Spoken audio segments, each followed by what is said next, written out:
कृष्णा श्री कृष्णा श्री कृष्णा श्री गुरुर्ब्रह्मा गुरुर्विष्णु गुरुर्देवो महेश्वरः गुरु साक्षात् परं ब्रह्म तस्मै श्री गुरवे नमः। तस्मै श्री गुरवे नमः। वेदांत का विषय अत्यंत सरल है, कठिन नहीं। कोई भी कार्य करने के पहले यदि हमारे मन में ऐसी भावना आ जाती है कि ये बड़ा कठिन है, तो आदमी जीवन में कुछ नहीं कर सकता। मुझे बताओ, आप में से किसी ने कहा है क्या पैसे कमाना कठिन है इसीलिए पैसे नहीं कमाएंगे? कठिन तब होता है जब उसका महात्म्य हमारे हृदय में नहीं होता। जिस वस्तु का महात्म्य हृदय में होता है वो वस्तु कठिन नहीं है, वो वस्तु आवश्यक है। तो वेदांत बड़ा सरल ग्रंथ है, कोई कठिन नहीं। क्योंकि इसमें दुनिया के बारे में कुछ नहीं जानना है, जानना है अपने बारे में। हम कौन है, कहाँ से आए, किस लिए आए, क्या कर रहे हैं, क्या करने रहे। जब तक ये सब बातें नहीं होगी तब तक के यह वेदांत हमको परेशान करेगा। इसीलिए वेदांत को अध्ययन करने के लिए पहली आवश्यकता है कि अपने मन में से निकाल दे वेदांत कठिन है। दूसरी महत्व की बात, वेदांत पढ़ने के पश्चात मनुष्य को वैराग्य संन्यास लेना पड़ता है, ये दूसरी गलती है। वैराग्य का तात्पर्य घर छोड़ करके आश्रम बनाना नहीं। गृहस्थी लोग जो होते हैं वो वैराग्य से युक्त नहीं होते, तो वो जाते हैं मार्केट में आधा किलो लेडीज फिंगर खरीद के ले आते हैं, भिंडी। और वैरागी बाबा आश्रम बना करके आश्रम के लिए आधा ट्रक जेंट्स फिंगर माने गाजर खरीद के ले आते हैं। कौन सा वैराग्य है? वैराग्य यह अपने हृदय का भाव है। जब वैराग्य होता है तो उसका सौंदर्य अलग है, जब वैराग्य करते हैं तब उसका सौंदर्य है ही नहीं। तो वैराग्य की आवश्यकता नहीं, फिर किसकी आवश्यकता है? समझदारी की आवश्यकता है। और समझदारी आती है अध्ययन से। अविचार कृतो बंधः विचारेण निवार्यते। जितनी भी हमारी जीवन की समस्या है वह अविचार के कारण है। अविचार के कारण ये नहीं, अविचार का अर्थ कि विचारों का अभाव। अविचार माने विचारों में अपूर्णता। अपूर्ण विचार जब हम करेंगे तब जाकर के वहां संसार निर्माण हो जाता है। इसलिए हमको यदि अपूर्ण विचारों के कारण हम परेशानी में फंसे हैं तो विचारों को पूर्ण करें। तो विचारों की पूर्णता क्या है, इसके लिए हम वेदांत का श्रवण करें। वेदांत का श्रवण होता है, पठन नहीं होता। तद विज्ञानार्थम गुरुमेवाभिगच्छेत् समित् पाणिः श्रोत्रियं ब्रह्मनिष्ठम्। उपनिषद कहती है तत्व को समझने के लिए गुरु महाराज के पास जाए। और कैसे? समित् पाणिः, समित् पाणिः माने हाथ में सूखी लकड़ी लेकर के। यज्ञ के लिए पहले लोग सूखी लकड़ी ले। एक ने इनको ये भी पूछा, स्वामी जी ये सूखी लकड़ी ले जाने का क्या तात्पर्य है? हमने कहा सूखी लकड़ी का यही तात्पर्य है कि गुरु महाराज मरे तो उनकी चिता फट से जल जाए।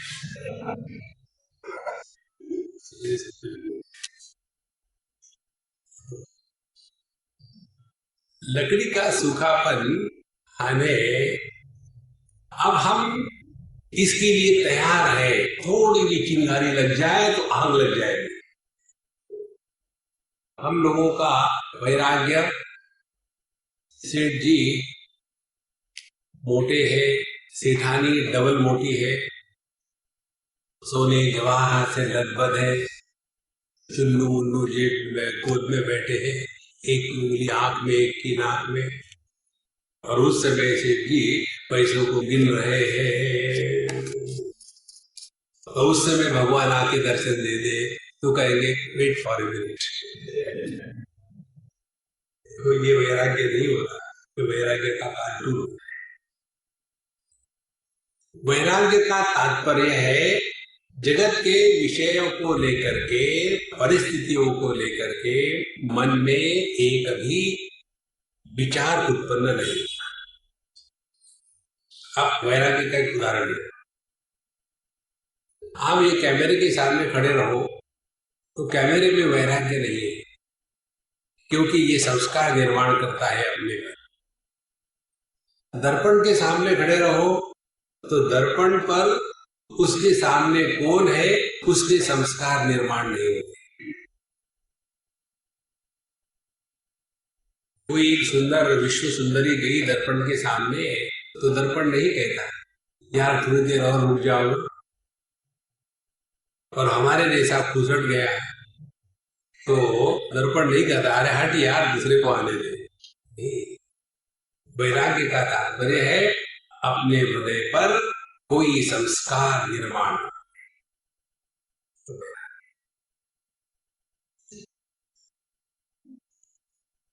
तो ये दो बातें हैं। संन्यास का तात्पर्य भगवान शंकराचार्य कहते हैं नाहम देहो महात्मेति निश्चयम ज्ञान रचन। देहात्म भाव की निवृत्ति होकर के देह के माध्यम से प्रकट होना और वह प्राकट्य परमात्मा का होना, उसको कहते हैं संन्यास। नैव काषाय वाससा। हम लोग जो है ना, हम टेलर मेड सन्यासी। एक टेलर के दुकान में लिखा हुआ God made man, we made gentleman, we too. आदमी का जेंटलमैन तो तभी बनता है जब कपड़े पहनता है। तो हम लोग भी टेलर मेड सन्यासी। देखो तो क्या विचार करना है? विचार करना है कस्त्वं को हम कमायातः कामे जननी को मेतातः। हम है कौन जो परेशान हो रहे हैं? नॉर्मली व्यक्ति अपने मन के माध्यम से, मन के द्वारा कार्य करता है। वेदांत हमको सिखाता है मन पर कार्य करो। Don't function by the mind, work on the mind. जैसे हम जब करते हैं हरे राम हरे राम हरे राम,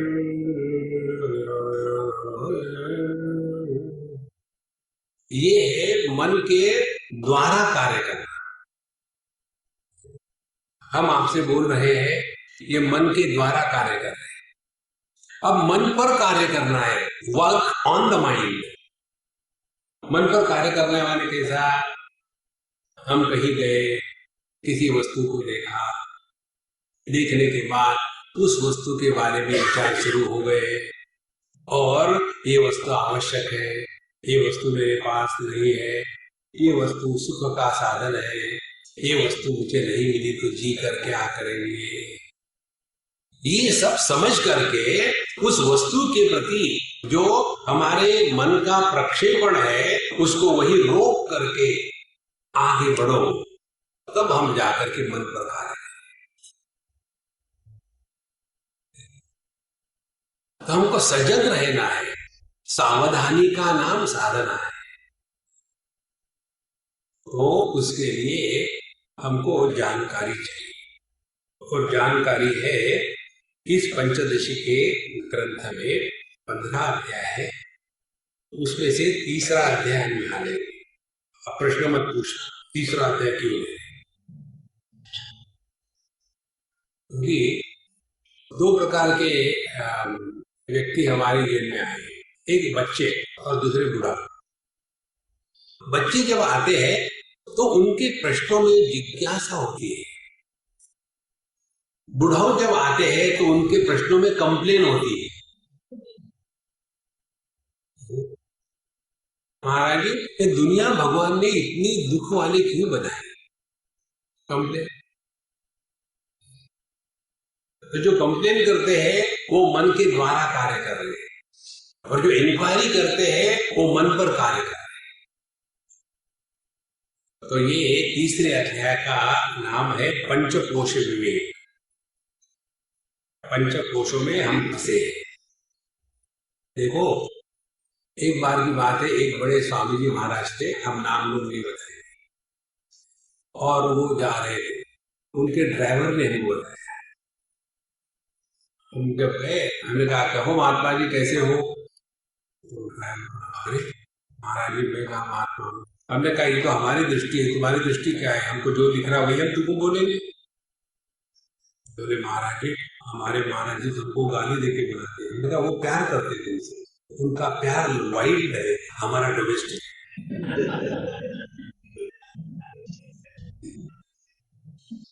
तो फिर वो बता रहा था कि महाराज जी, एक बार हम कोई जा रहे थे, कुछ कारण से गाड़ी खराब हो गई, और मैं सोचा क्या करो क्या करो।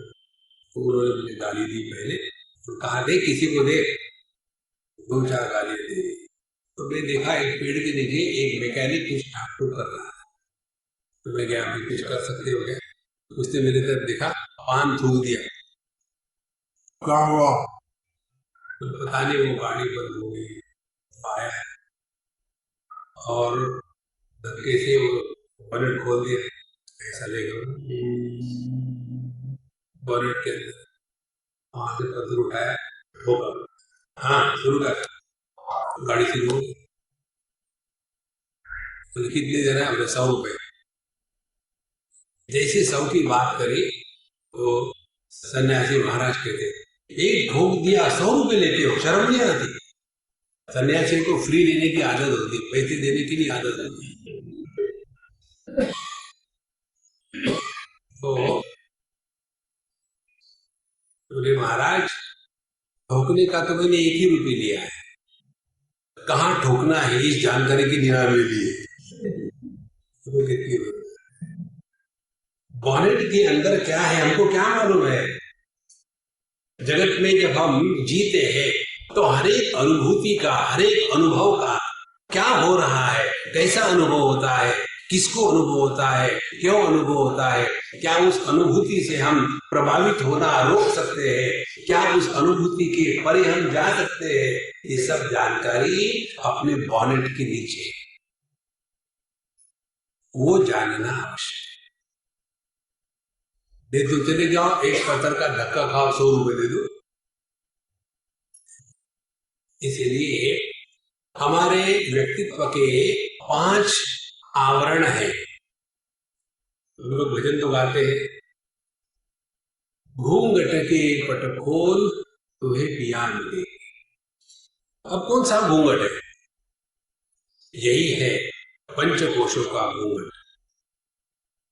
एक एक आवरण को निकालो, जैसे जैसे निकालते जाओगे एक स्थान पर पहुंचेंगे कि उसके बाद जिसका त्याग नहीं हो सकता वो अपना स्वरूप है, जिसका त्याग हो सकता है वो हम नहीं है।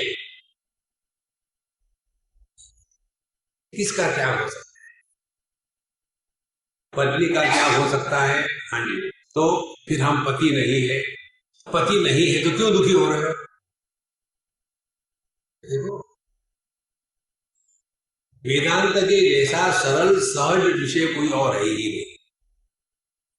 केवल अपने अनुभूतियों का विश्लेषण करके उससे सीखना ये वेदांत है। पुस्तक पढ़ने से वेदांत नहीं आता, पुस्तक पढ़ने से पांडित्य आता है। जैसे पुस्तकों का वजन होता है, उससे 1000 गुना पांडित्य का वजन होता है। इसलिए हमको अपने अनुभूतियों से सीखना है, और सीखने के लिए कुछ बेसिक डाटा जरूरी है। देखो, फंडामेंटल्स होते हैं हर एक चीज के। अंग्रेजी के फंडामेंटल्स क्या है? एबीसीडी पढ़ना आना चाहिए। कोई नहीं है तो क्या अंग्रेजी जानो। इंजीनियरिंग का फंडामेंटल्स क्या है? गणित करते समय कैलकुलेटर की आवश्यकता ना हो, इंजीनियरिंग कर सकते। तो फंडामेंटल्स जिसके क्लियर होते हैं उसके लिए लाइफ फन है। फंडामेंटल एफयूएन। और जिसके फंडामेंटल्स क्लियर नहीं है उसके लिए लाइफ मेंटल है। तो जिनको जिनको जीवन में मेंटल हो गया है उनका फंडामेंटल ठीक नहीं है। तो अपना फंडामेंटल को ठीक कर लो।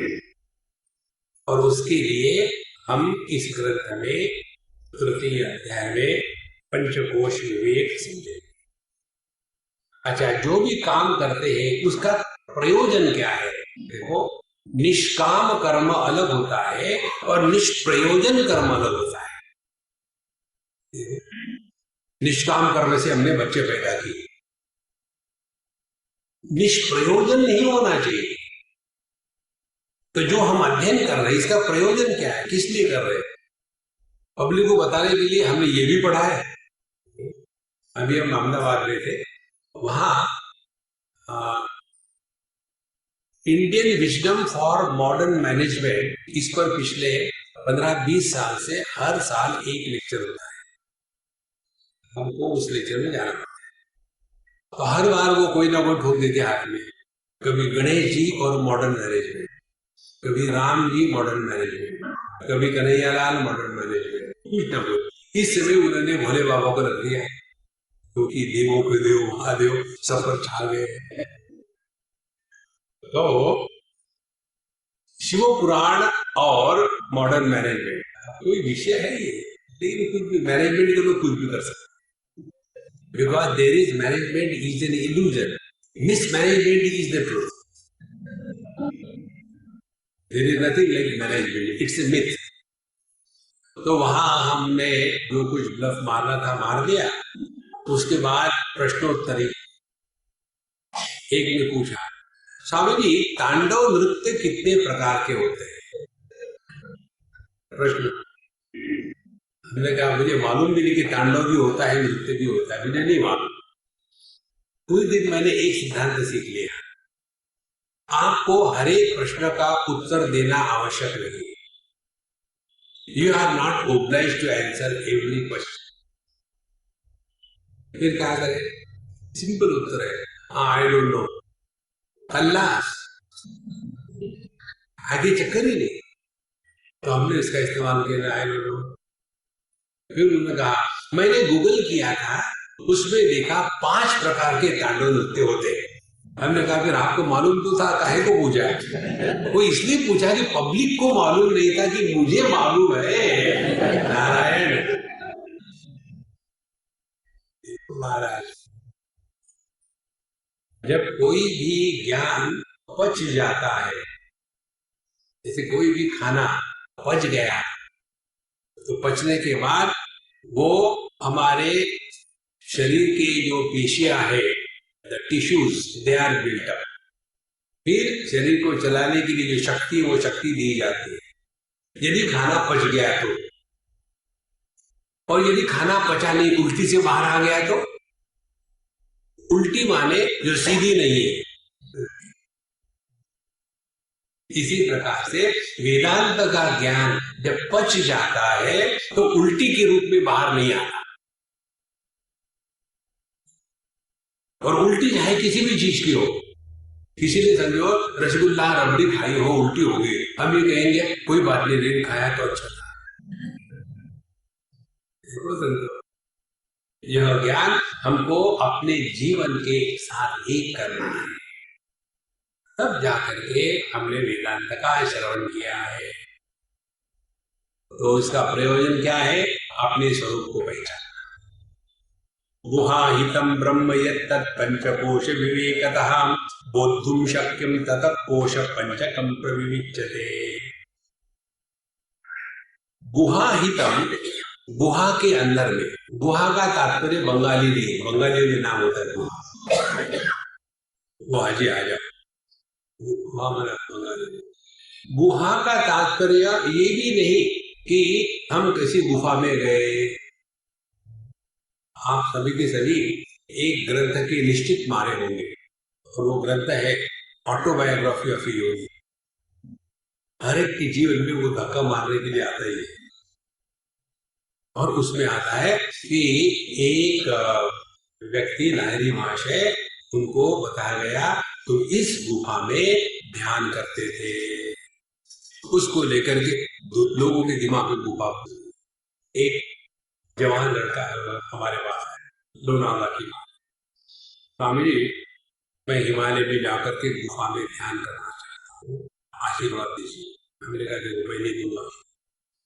वहां जाने के पहले अपने यहाँ पुणे के पास, ये लोनावला के पास, पुणे के पास कार्ला माउंटेन है, तो वहाँ कार्ला केव्स है। हमने अब पहले एक्सपेरिमेंट वहां करो, बाद में हमने वहां के पास जो मंदिर है देवी का, वो मैं पंडित जी को जानता हूँ, मेरे पंडित जी को आके हमारे ज्ञानी जी वहां ध्यान करने के लिए आ रहे, मैंने आने जो खुला है, यहाँ कोई नहीं रहता, anybody can come and stay. अब ये गए गुफा में मेडिटेशन करने के लिए। शाम होगी, पंडित जी नीचे आ गए, ऊपर में कोई नहीं, एकमेवा द्वितीय ब्रह्म बैठा है, और उसको साथ देने के लिए मच्छर है, कीड़े है, अंधकार है, और प्राणियों की आवाज आ रही है। अब बाथरूम भी नहीं अटैच। अब जो बाथरूम को अटैच है वो भगवान को कैसा रखते हैं। अब वो 15 मिनट के नीचे दौड़ के वापस आ गए। स्वामी जी वहां तो भयानक चीज, पता नहीं कैसे करूं मैं गुफा में ध्यान। हमने कहा देखो मैं तुमको एक टेक्निक बताता हूँ, सिंपल। घर जाते समय किसी कंप्यूटर की दुकान से जाना, वहां एक कंपोज कर लेना सुंदर गुफा बड़ा वाला, और लेकर के अपने घर चले जाना। तुम्हारा जो कमरा है ना, उसके दरवाजे पर चिपका देना गुफा, फिर बाहर चले जाना, उधर से पढ़ना गुफा, मैं गुफा में घुस सकता हूँ, और जाके सो जाओ। गुफा गुफा बाहर नहीं होती।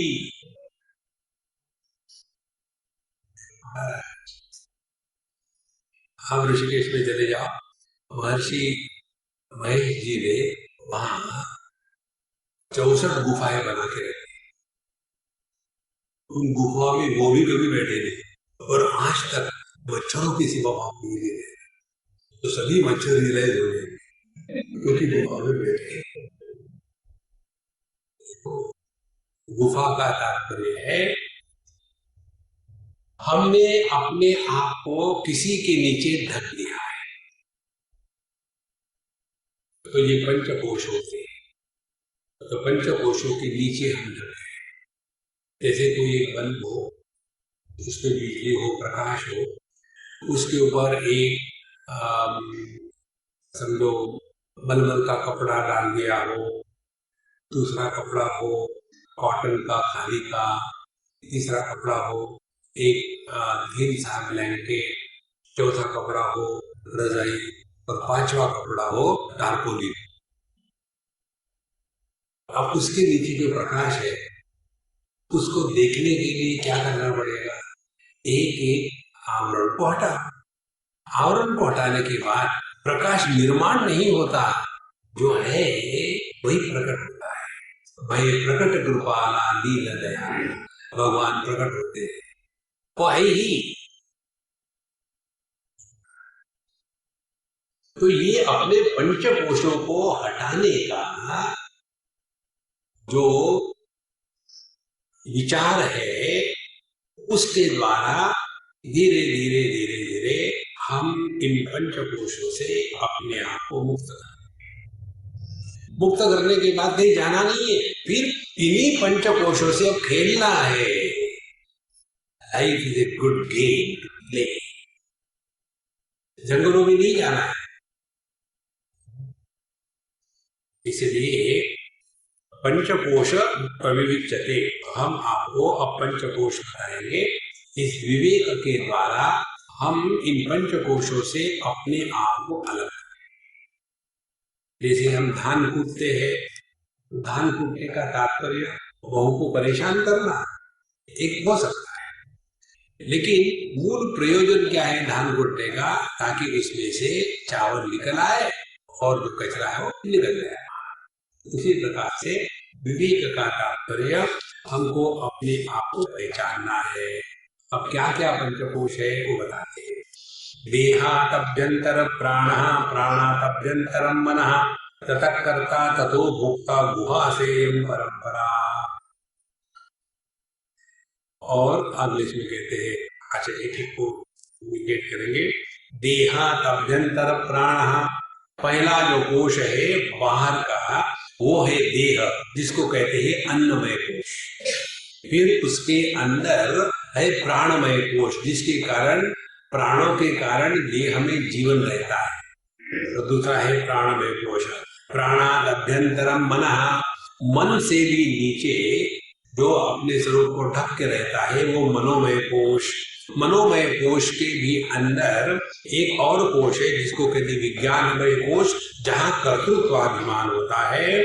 और उसके भी अंदर आनंदमय कोश है, जहाँ भोक्तृत्वाभिमान होता है। इस प्रकार से ये 5 कोशों के नीचे हम ढके हुए हैं। इसको ऐसे मेरी लाइनें मत पढ़ना, एक बार मैं कुछ बता रहा था, पब्लिक लाइनें मारना छोड़ दो। तो ये पंचकोश है। छोटी उंगली जो है ये अन्नमय कोश, ये दूसरी जो उंगली है इसको कहते हैं प्राणमय कोश। इस अनामिका को अंग्रेजी में कौन सा फिंगर कहते हैं? Wedding ring finger. अंग्रेजी में वेडिंग रिंग इसलिए कहते हैं कि ये रिंग पहनने के बाद आदमी वेड़ा हो जाता है, इसलिए वेडिंग रिंग। जैसे स्लीपिंग पिल, खाने के बाद आदमी स्लीप हो जाता है, इसी प्रकार से ये पहन लिया हो गया वेड़ा, वेडिंग रिंग। फिर तीसरी जो उंगली है वो है मनोमय कोश। चौथी जो उंगली है जिसको कहते तर्जनी, ये है विज्ञानमय कोश। वहां मय का भाव। और ये अंगूठे महाराज जो है ये आनंदमय कोश, यहाँ भोग होता है। पंचकोश प्रपंच इसीलिए कहते हैं। पंच महाभूत, पंच विषय, पंचकोश, पंच ज्ञानेन्द्रिय, पंच कर्मेंद्रिय, पंच प्राण, पंच प्राण, 25 विस्तार है, 5 का ही विस्तार है। तो ये जो पंचकोश है इसमें अन्नमय, प्राणमय, मनोमय, विज्ञानमय, आनंदमय, और इसका एक एक को हम पढ़ाना है। तो जैसे ये जो विज्ञानमय कोश होता है इसको तर्जनी कहते हैं। तर्जनी माने तर्जन, तर्जनम यमदूतानाम भर्जनम। देखो राम रक्षा के स्तोत्र में आता है ना, तर्जन माने किसी को डांटना और टांग तोड़ दो। कोई कहता है क्या तुम्हारी टांग तोड़ दो, छोटी उंगली से करो तो उसका जोश नहीं आता, यही कहेगा, क्योंकि यहाँ मय होता है। तो ये 5 कोशों से अपने आप को मुक्त करना है। अब जो व्यक्ति इन 5 कोशों से अपने आप को मुक्त करने के लिए लगा है उसको दुनिया से भी लेना देना है। हमको एक ने पूछा, स्वामी जी ये मिनिस्टर लोग इतना करप्शन करते हैं, आपका क्या ख्याल है? हमने कहा हमको मौका मिले तभी करेंगे। अरे क्या चक्कर में पड़ते हो? ये दुनिया हमेशा ऐसी रही है, ये दुनिया में कुछ भी नई बात नहीं है।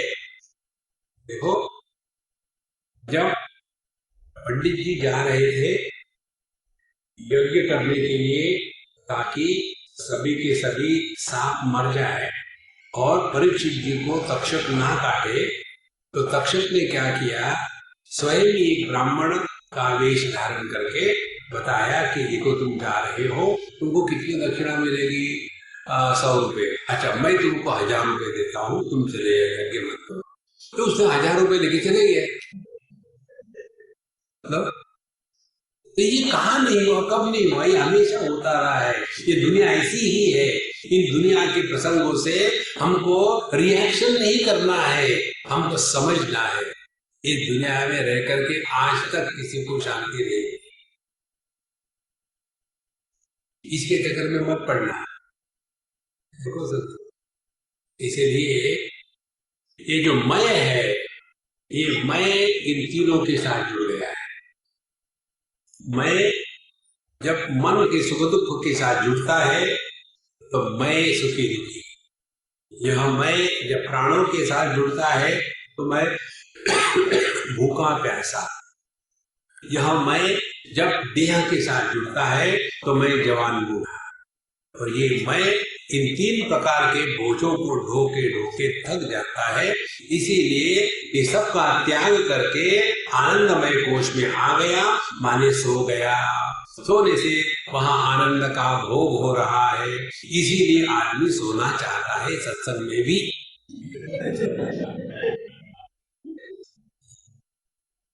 सोने का यही कारण है। इसीलिए जो व्यक्ति सोते हैं तो सत्संग में हमको उनके प्रति बहुत आदर है, क्योंकि जिस प्रयोजन से आए वो प्रयोजन सिद्ध हो गया। बाकी के समझते रहते हैं मठाकाश मठाकाश क्या हो गया, छोड़ो यार।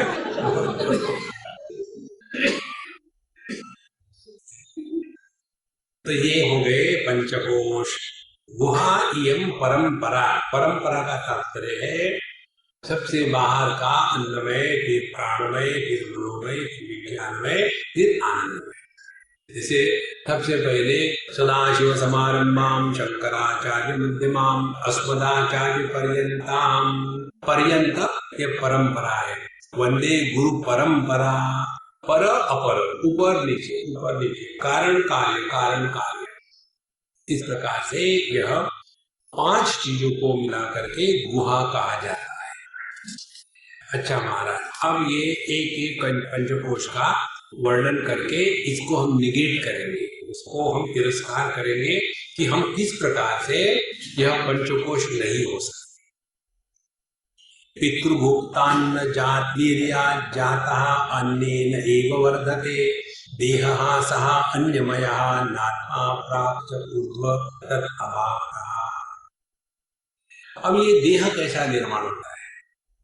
माँ बाप ने अन्न खाया, उस अन्न का रजवीर्य बना और वह रजवीर्य माँ के गर्भ में आकर के इकट्ठा हुआ और फिर वहां एक बच्चा पैदा हो गया। बच्चा पैदा होने के बाद पहले वो माँ का खून चूसता है और जब माँ परेशान हो गई तो उसको धक्का मार के निकाल देते हैं। फिर बाहर आ गया, बाहर आने के बाद बाप का पैसा चूसता है। और ये जो अन्नमय कोश है, ये हम कैसे हो सकते हैं? क्योंकि यह पहले जन्म के पहले ये नहीं था, जन्म मृत्यु के बाद ये नहीं रहेगा। तो आदावंते च यन्नास्ति तन्मध्ये तदेव। जो पहले नहीं था बाद में नहीं है, तो बीच में केवल प्रतीति है। तो पहले आभूषण नहीं था, फिर आभूषण बनाया, लेकिन उसका शेप पसंद नहीं आया, फिर उसको गला दिया। तो इसमें सत्य आभूषण है कि स्वर्ण है? तो सिद्धांत ये हो गया, जो पहले नहीं था अब भास रहा है, बाद में नहीं रहता, वो आत्मा नहीं हो सकता। आत्मा अखंड अनुभूति है। अब इसको और थोड़ा डाटा ले लो। हम कहते जरूर है I am a self made man. क्या सेल्फ मेड खाक है? क्या हमने एमीबा के जैसा अपना देह स्वयं निर्माण किया है? माँ बाप ने देह निर्माण किया है। हम लोग नहीं मकान बना के रखते किराए पे चढ़ाने के लिए। आपने मकान भले बनाया हो, लेकिन उसमें रहने वाला किरायादार आपने नहीं बनाया, unless he is your son in law.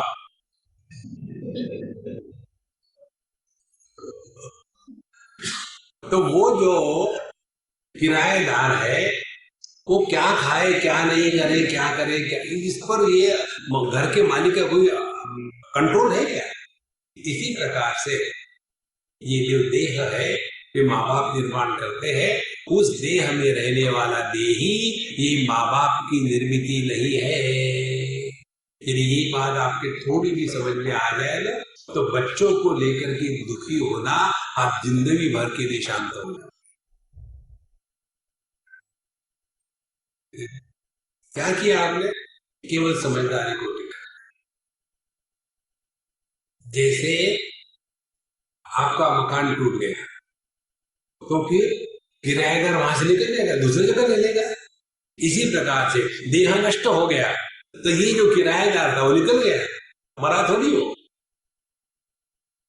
देखो संतो, इस ज्ञान का तात्पर्य पांडित्य नहीं, इसको अप्लाई करना है। नहीं तो ऐसे ही है, एक व्यक्ति ने नींद पर पीएचडी करी और रोज सोते समय उसको स्लीपिंग पिल लेनी पड़ती है। अब उस पीएचडी का मतलब क्या है? नहीं, वो पीएचडी मिलने से नौकरी मिलती है, बाकी कुछ नहीं है। इसीलिए यह देह किसी भी प्रकार से हम नहीं हो सकते। ये देह हमारी बात मानता थोड़ी है। कौन चाहता है कि मोटा हो जाओ, लेकिन देह होता है। अब जो मोटे होते हैं ना, उनके जीवन का एक लक्ष्य होता है, परमात्मा की प्राप्ति नहीं, फिगर को फिगर करना है। और ऐसा जो मोटू होता है वो चाहे कुछ भी न खाए, अमूल आइसक्रीम का एडवर्टाइजमेंट देखा, 4 किलो बढ़ गए, करोगे क्या? और उसके उल्टे जो होते हैं अगरबत्ती ब्रांड, और जिंदा भैंस भी खा जाए तो उनको कुछ नहीं होता। तो ये देह ना तो हमारी बात मानता है, ना तो ये देह हमने बनाया है, और फिर भी मैं देह हूं। इससे बढ़कर के और क्या बेवकूफी हो सकती है? देह तादात्म्य के पश्चात ही बाकी क्या सब कस्बा निर्माण हो जाता है। देखो, पति पत्नी भाई बहन सास बहू, ये कौन है? देह के साथ तादात्म्य होने के पश्चात होने वाली कल्पना का साम्राज्य है। इसीलिए आध्यात्मिक साधना का तात्पर्य देहात्म भाव से निवृत्ति। वो यदि नहीं हुई, चाहे आप कितने भी मंदिरों में चले जाओ, कुरुते गंगा सागर गमनम व्रत परिपालनम अथवा दानम, ज्ञान विहीन सर्वमतेन भजति न मुक्तिम जन्म शतेन। इस चक्कर में मत पड़ना। आध्यात्मिक साधना देहात्म भाव के लिए। अब इसके ऊपर पुस्तकें मत पढ़ो, चिंतन शुरू करो। देहात्म भाव की निवृत्ति का क्या अर्थ हो सकता है? अभी से शुरू कर दो, अगले 1 मिनट तक मैं बोलता है। आप देहात्म भाव से निवृत्त होना, इसका क्या अर्थ समझ रहे हो, ये मुझे बताएं।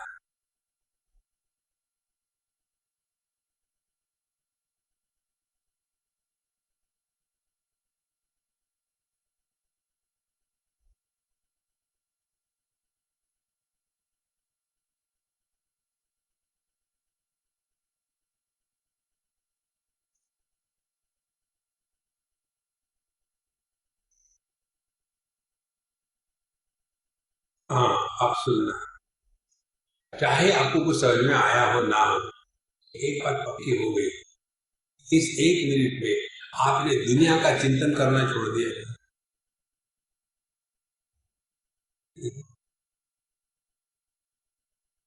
क्योंकि मन को किसी कार्य में लगाया गया है।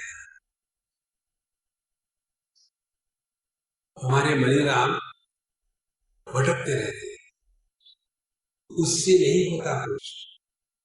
Engage your mind creatively. तो जब हमको बताया जाता है कि देहात्म भाव की निवृत्ति यह अध्यात्म है, अब इसके ऊपर खेलते रहो। कैसे खेलते रहे? मैं इस देह से अलग हूं, ठीक है, मैं इस माइक से अलग हूं, ठीक है। अब दोनों में क्या फर्क है? ये माइक पर ये मशीन लटकी हुई है, तो इसका वजन मुझको तो नहीं आ रहा है, नहीं, तो फिर मैं क्यों झुकूं? हाँ ठीक है, ये माइक को किसी ने टक्कर किया, मुझे तो नहीं टक्कर किया। माने ये माइक के जो गुणधर्म है वो गुणधर्म मेरे नहीं है। हो गया? अब देह से हम अलग है, तो इसका अर्थ क्या निकला? देह के जो गुणधर्म है वो हमारे नहीं है। देह का कौन सा गुणधर्म है? पहला गुणधर्म, देह का आकार होता है। हम देह से अलग है, निराकार है। अब खेलो, निराकार होने का अनुभव कैसा होगा?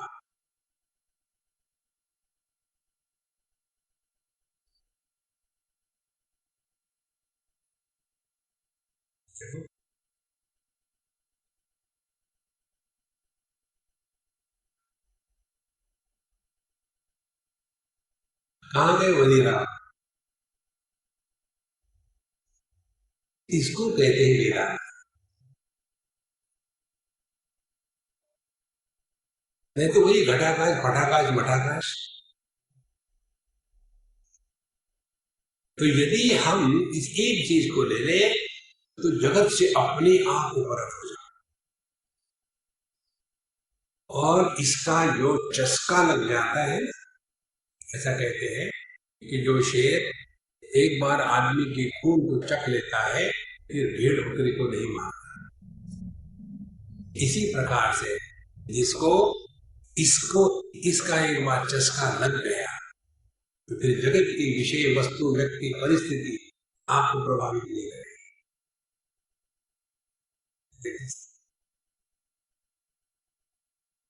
अब इसी देह को लेकर के आगे चलते हैं। हमने ये सैंपल दिया, अब आप आके होमवर्क करते रहो। पूर्व जन्मनि असत एतत् जन्म संपादे कथम भावी जन्मनि असत कर्मम न भुंजिते संचितम।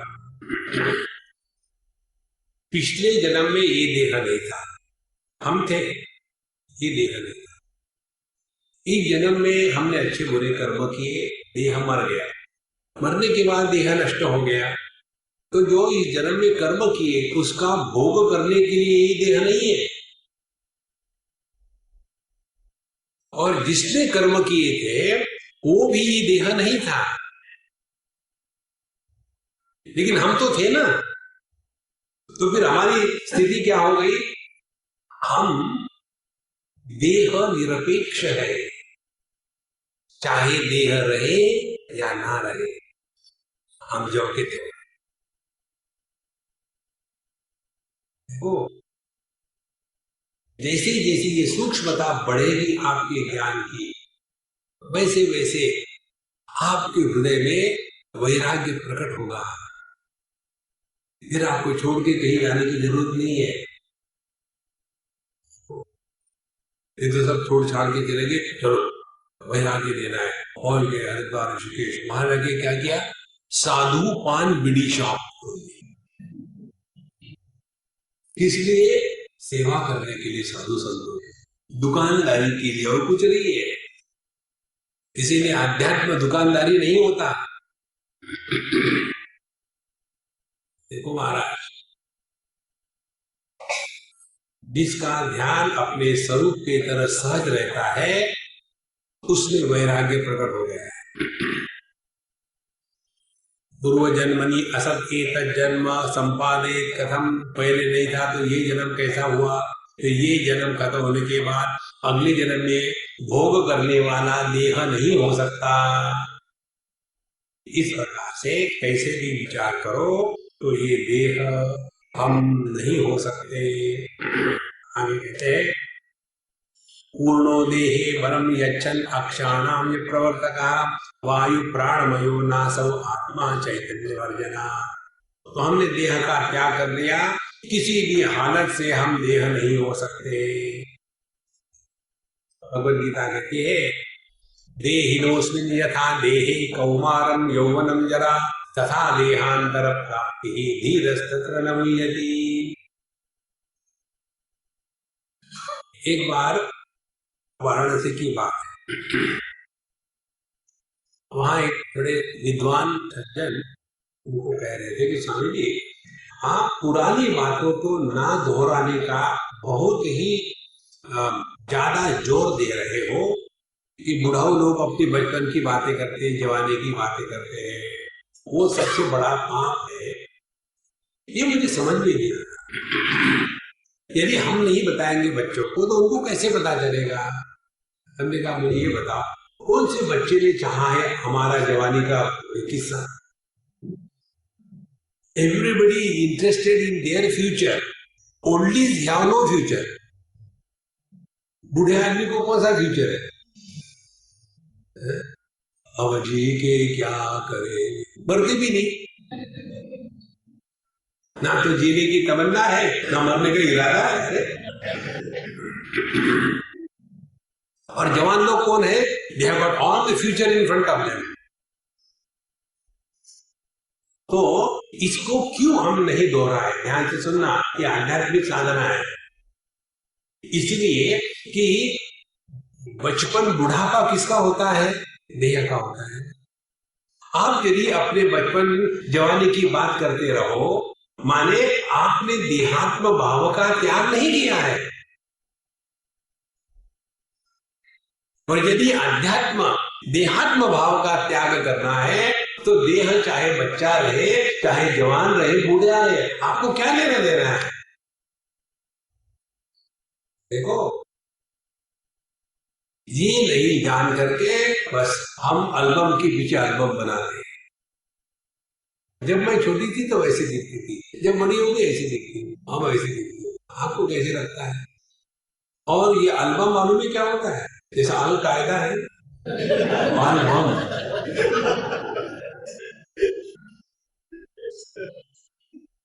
हमारे जीवन की जो प्रोफेशनल हजार्ड्स है ना, उसमें एक हजार्ड ये है, कहीं किसी का शादी के लिए मत जाओ तो वो आपके सामने महाभारत के जैसा इतना बड़ा एल्बम ला के रखे। स्वामी जी आप इसमें देखो, अच्छा मैं देखता हूँ, तुम अपना चाय पानी बनाओ। नहीं नहीं, मैं आपको समझाऊंगी। अब एल्बम में क्या समझाना है? वो कोई भगवत गीता का शंकर भाष्य है?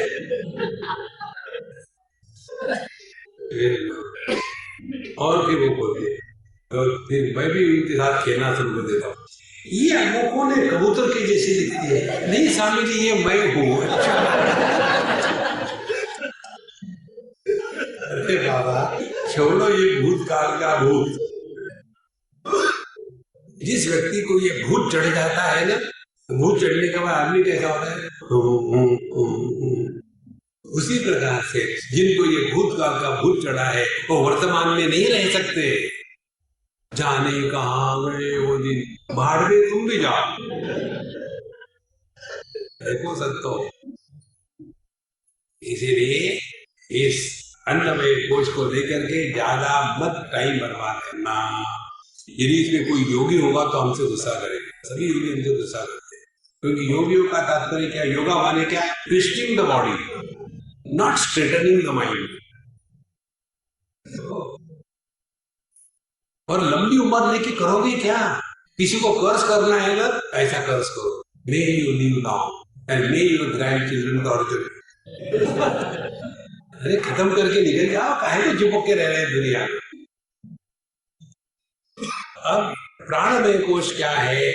जो बाहर हवा कही जाती है, वही हवा जब देह में प्रवेश करती है, उसी हवा को प्राणमय कोश कहते हैं।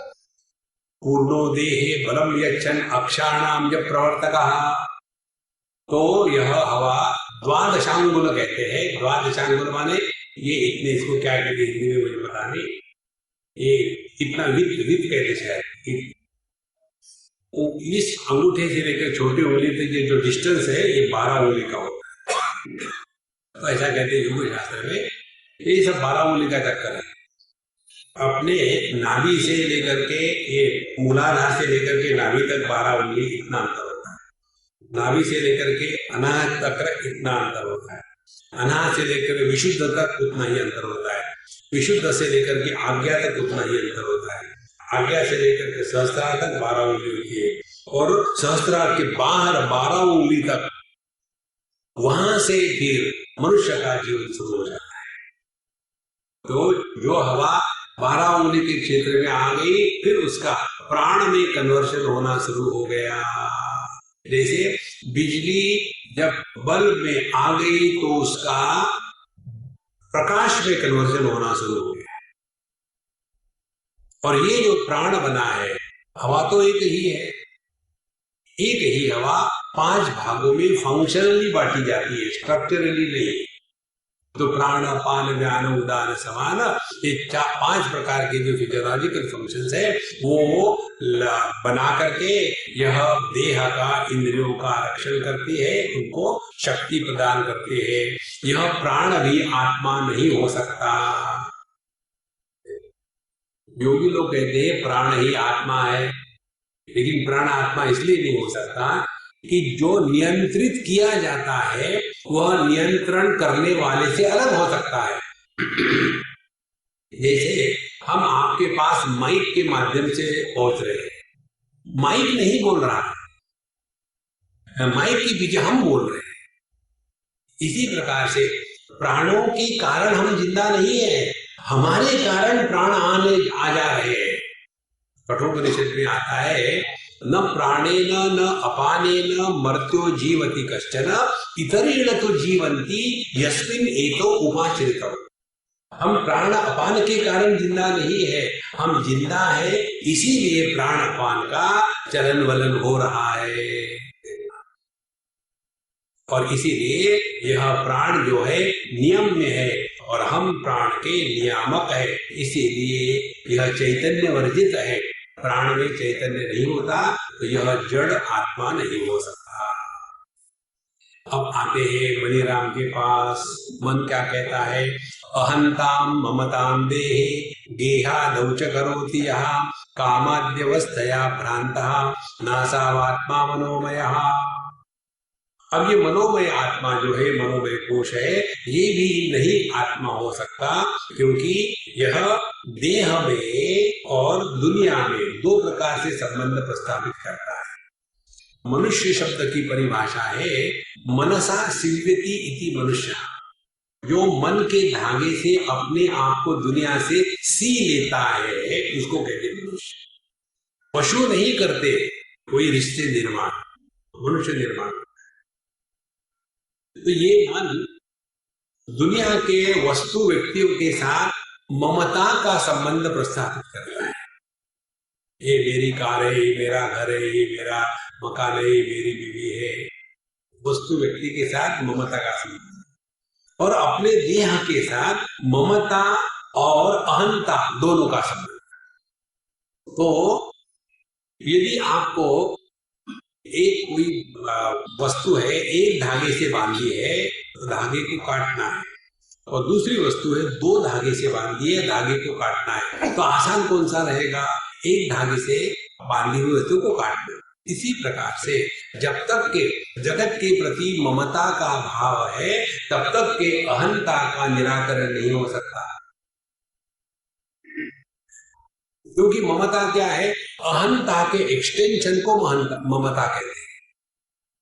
आप लोगों ने तो यहाँ तुलसी जी का बहुत चलाते हैं, तुलसी का रामायण बहुत जो भी है, सबकी ममता ताग बटोरी। कहाँ ममता का त्याग किया है? चीफ मिनिस्टर बना लिए त्याग करने के स्थान। इसलिए पहले इस ममता का त्याग करना है। ममता का त्याग किसे करना है?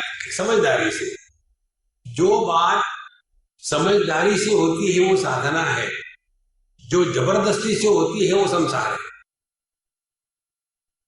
जैसे समझो हम मिठाई नहीं खाते, अब हमने अपनी मर्जी से छोड़ दी मिठाई, तो हमको कोई परेशानी नहीं।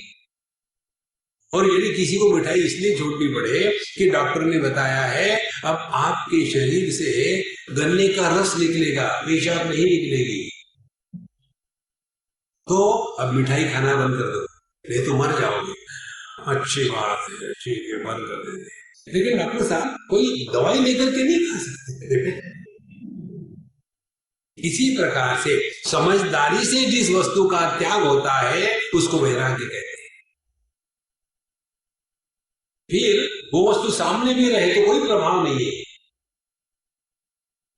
इसीलिए यहां जो बताते हैं कि पहले समझदारी से हमने जिसको मेरा मेरा समझ के रखा है, इस मेरा मेरा का आधार क्या है तो समझ में आएगा। मेरा का आधार है देहात्म भाव। जब हम गहरी नींद में खर्राटे मारते हैं उस समय हम स्त्री होते हैं कि पुरुष होते हैं, अमीर होते हैं कि गरीब होते हैं, पढ़े लिखे होते हैं कि ज्यादा ही पढ़े लिखे होते हैं, भोपाल में है कि जुबरी तलिया में,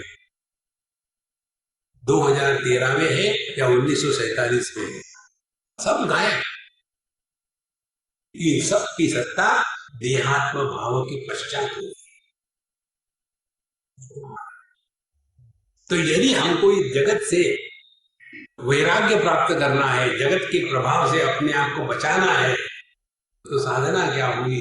जब तक ये देहात्म भाव है तब तक के ये ममता का जगत का साम्राज्य खत्म नहीं होगा। तो जिसको हमने मेरा मेरा कह के रखा है ये केवल कल्पना मात्र है संतो, ये सत्य नहीं है। अब कल्पना करनी ही है तो पॉजिटिव क्यों ना करें? देखो, और ये ममता का जो भूत चढ़ जाता है ना, उसी के कारण व्यक्ति दुखी होता है। तो अहंता ममता में देहालोच करोगी, यह मन देह में और घरों में दुनिया में ममता अहंता कर लेता है और कामादि अवस्थया भ्रांता। और ये मनीराम का धंधा क्या है? मनीराम का धंधा है कि ध्यान से सुनना, मन जब केवल वर्तमान में रहता है तो मन नष्ट हो जाता है। और कौन मरना चाहेगा? इसीलिए ये मन करता क्या है, या तो भविष्य के बारे में कोई सोचना शुरू कर देगा। हम लोग यदि माउंट कैलाश पर जाकर के ध्यान करेंगे तो डायरेक्टली शिव जी का दर्शन होगा, गूगल करने की जरूरत है। अब दिमाग पे विदा से हो गया, हम कैलाश होने जाना, कैलाश होने जाना, खूब तैयारी की। फिर सुना लेकिन वहां पिछले बार लोग गए थे, ये लोग मरे, मेरा तो नंबर नहीं लगे, फिर जाओ कि नहीं। दुनिया को वही विचार, कैलाश कैलाश कैलाश विचार करते करते कैलाशवासी हो गए। फिर अगले जन्म में कैलाश में एक बच्चा के रूप में पैदा होगा। मन हमको भटकाता है, कल्पना करता है, और कल्पना को ही कहते हैं कामना। तो यदि आपके मन में कामना नहीं हो तो आप परमात्मा हो। यदा सर्वे प्रमुच्यन्ते कामा यस्य हृदि स्थिताः अथ मर्त्यः अमृतो भवति अत्र ब्रह्म समश्नुते। यदि हमारे अंतःकरण में एक भी कामना का उदय नहीं हो रहा हो तो उसी क्षण, इसी स्थान पर, इसी देह में हम साक्षात परमात्मा है, यह अनुभूति होती है। लेकिन ये कामना हमको भटकाती है। पहले तो वस्तुओं की कामना, फिर व्यक्तियों की कामना, सब कुछ हो गया, अब बुढ़ापा आ गया। अब चलो तीर्थ यात्रा करते हैं, तीर्थ यात्रा को गए, वहां भी वही कामना। ये तीर्थ स्थलों में गंदगी क्यों होती है? साफ सफाई होनी चाहिए। फिर हॉस्पिटल में जाओ, साफ सफाई हो, मारा है। बुढ़ापे में जाकर के मनुष्य दुनिया की कामना से परेशान नहीं होता, मालूम है किससे परेशान होता है? मनोराज्य से। उस समय कोई भी समस्या नहीं होती। लेकिन मनीराम को जो आदत पड़ी है,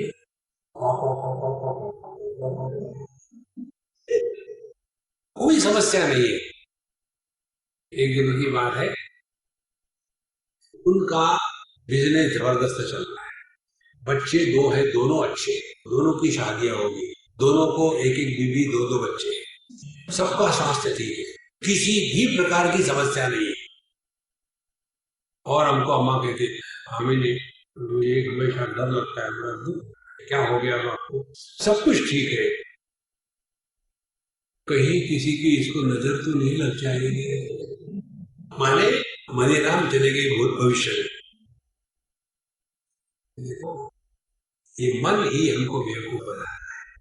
इसीलिए कामादि अवस्थया भ्रांता, ये काम के प्रभाव में आकर के भ्रांत माने भटक रहा है बेवकूफी के साथ, कभी यहाँ गया, कभी वहां गया, यहाँ गया, वहां गया। और फिर लोग आश्रमों में जाते हैं। हम आपको बताते हैं स्पष्ट स्पष्ट, किसी भी आश्रम में मत जाना। पागल खाने में कौन जाता है?